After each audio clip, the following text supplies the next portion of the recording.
There are 7,000 languages in the world, each a little different from the other, in the sounds that they use, or how they combine words, in which order they put them, or how they express meaning. Linguists are interested in finding out the bandwidth of this variation, so they want to know what all languages have in common and how much they can vary, how different they can be. In this talk, I focus on the variation found in the world's languages. I will take you on a trip around the world and I'll show you some of the most beautiful linguistic treasures. My name is Eline Visser and I am a PhD student in linguistics at Lunds University. Our first stop on this trip around the world is the world's largest island, Greenland. We'll look at a language called West Greenlandic, a language of the Eskimo Aleut family, which is spoken by 50,000 people. This West Greenlandic word is a sentence in English. I'll try to read it, don't pin me down on the pronunciation. Ayag sik zugnar gnilruk, or something like that. And it means he said he would probably go. The West Greenlandic word can be cut up into 7 parts as follows. I gave every part a color. You see that the parts do not correspond completely to the word. This is because of sound rules. When we put parts together to form words, some sounds change and other sounds disappear. If you, for example, look at the yellow part, jugnarke, you see that the first sound, y, changes into an S in the word, and the last sound, e, is deleted. Each part of this word contributes meaning. So, ayak, the first part, is the verb, to go. Then the second part in orange is the future tense, so will go. The third part means probably, will probably go. The fourth part in green is again a verb, to claim. And then the fifth part, ru, is a past tense, which is translated here as said, he said. Then the sixth part is used for statement, and the last thing indicates that it's a he or a she speaking. So this translates roughly as he said he would probably go. Greenlandic is what we call a synthetic language. In synthetic languages, words are composed of many parts, morphemes, that are the colored parts on this slide, which each add something to the meaning of the word. Languages like English and also Swedish are much more analytic. That means that what is expressed by parts of words in synthetic languages is expressed by independent words in analytic languages. For example, future tense, here a morpheme sik, is in English or Swedish a word, ska, or will. But they're not completely analytic languages. Past tense, for example, is part of the verb in English and Swedish. We say cook and cooked, go and went. Chinese is a good example of a very analytic language. In languages in several places in the world, such as the highlands of New Guinea or the Caucasus, people have to add bits of linguistic material to the verbs that they say to express where they got their information from. And the languages of the Amazon and the Andes in South America, not all of them, but many of them make many different distinctions between information source. Let's look at this sentence from a language called Hoop, spoken in Brazil. If you say these two words, Nasia pass away, Nasia means boat, pass away means went upriver. It means that the boat went upriver, but also that you saw that it did. If you didn't see the boat going upriver yourself, but you got this information in some other way, you have to show how you know this by adding something to the verb, pass away. So the translation of Nasia pass away is the boat went upriver, I saw, if we want to be very precise. Now, if you add ho to the verb, it means that you heard or smelled the boat going upriver. For example, you heard the motor or you smelled the fuel or something like that. By adding sud to the verb, you inferred that the boat went upriver. For example, because you realized it's Tuesday and on Tuesdays the boat always passes upriver. And the fourth option is adding ma to the verb, which you use when other people told you that the boat went upriver. This example shows you that languages differ with respect to which information they must express and what they must not express. I think it's definitely the case that you can say everything in every language, but you must not express everything obligatorily in every language. So in English, it's totally fine to say the boat went upriver without telling how you know. But in Hope, it's not. You have to say where you got your information from. We now move to Southern Africa, where there are a few dozen languages that use clicks. This is unique in the world. You may know Trevor Noah, a comedian and the host of The Daily Show. He is originally South African and speaks Xhosa. It's spelled Xhosa.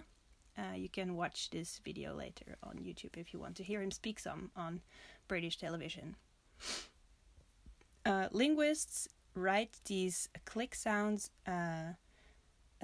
as follows. There are 5 different click sounds in these languages. Not every language has all the sounds. Most of them have 3 or 4, but these are the 5 different ones that we find. So we write them as follows, and I'll try to pronounce them for you. So the one on top is called the bilabial click, which you make with your lips. Then the second one is called the dental click, which you make with your tongue against your teeth. The third one, the exclamation mark, is the post-alveolar click, which you make with your tongue against the gum just above your teeth. Then the palatoalveolar, the fourth one, is somewhere in the middle of your mouth. And the fifth one, the alveolar lateral, you make on the side with your tongue. Although we think of this as very exotic, we actually use several of these clicks too. The first one, for example, we do when we beg someone, a child, for a kiss. Come give mommy a kiss. The one in the middle is the sound of disapproval. Did you make a mess again? And the fourth one, or probably more the one at the bottom, is the sound we make to spur on a horse. What is special about the languages in the south of Africa, though, is that they use these sounds as parts of words, like p or a. They use these clicks as part of words. This example shows that although many languages use the same sounds like p or a, some languages use quite special sounds to make words.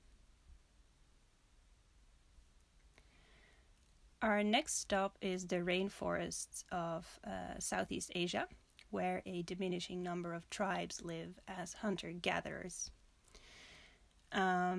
In several of these hunter-gatherer languages in Thailand and Malaysia, people are much better at describing smells than the average European. We have standard, simple, non-derived words for colors. We say that something is green. We don't say it's like a leaf or a leaf colored. These people have standard, simple, non-derived words for smells. This was tested as follows. These people were presented with familiar and new smells in these markers that you see on the picture. A familiar smell could be lemon, or a new smell could be turpentine or rose. And people who speak these languages in Thailand and Malaysia overwhelmingly use the same term to describe the same smell. If you do this test with speakers of, say, American English, when they describe lemon, they would say things like, it's like bathroom refreshener, or like pine, or it's some kind of fruit. The reason that these people are much better at describing smells than we are is that smell is much more important in, or we don't know, but we think it's because smell is much more important in a hunter-gatherer society where people live close to nature than in our society. And I do not show this to show that these people developed something extraordinary. I think it's more likely that we have lost the ability to describe smells very well. By the way, the same researchers also found that Westerners whose profession is related to smelling, like wine or coffee experts, are much better at naming smells than laymen. This applies, however, only when they talk about their field of expertise, for example, wine, and not when they talk about other smells, then they are just as bad as everyone else.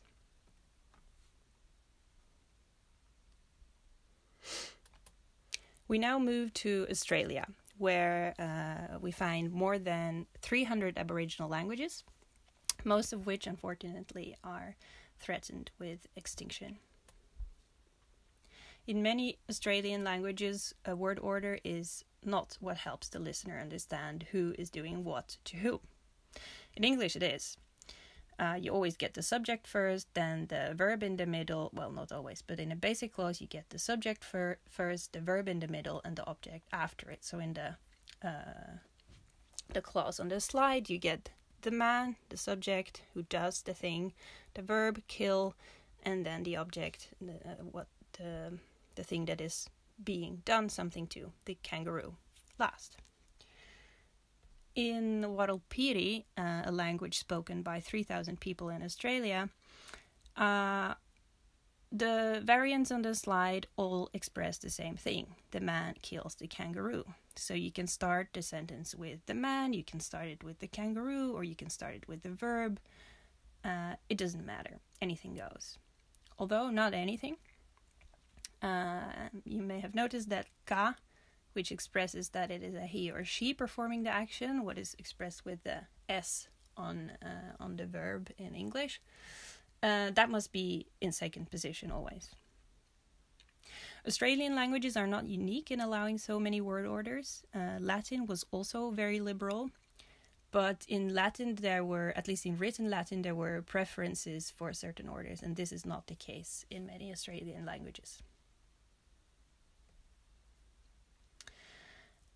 I will not close off before I have said something about a language family that is spoken in the north of Europe, where the elks roam and birches grow.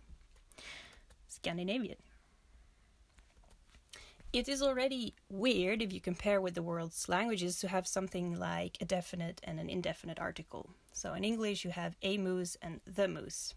This is very common in Europe, but not so much outside, and many languages do fine without any articles at all. Now in Swedish, Danish, and Norwegian, you have this funny thing where the indefinite article comes before the noun, en älg, like in English, a moose, but the definite article comes after it. The moose is älgen. And what is really special is that in some cases in Swedish and Norwegian, you can get an article before and after the noun. So you say en stor älg, but den stora älgen, with den before the noun and en after it. This was to show you that you don't have to travel far to find exotic patterns in language. But maybe you knew that already, because the sound that linguists write as a weird H, as in choklad, is only found in Swedish. I hope you enjoyed this talk. Thank you for listening.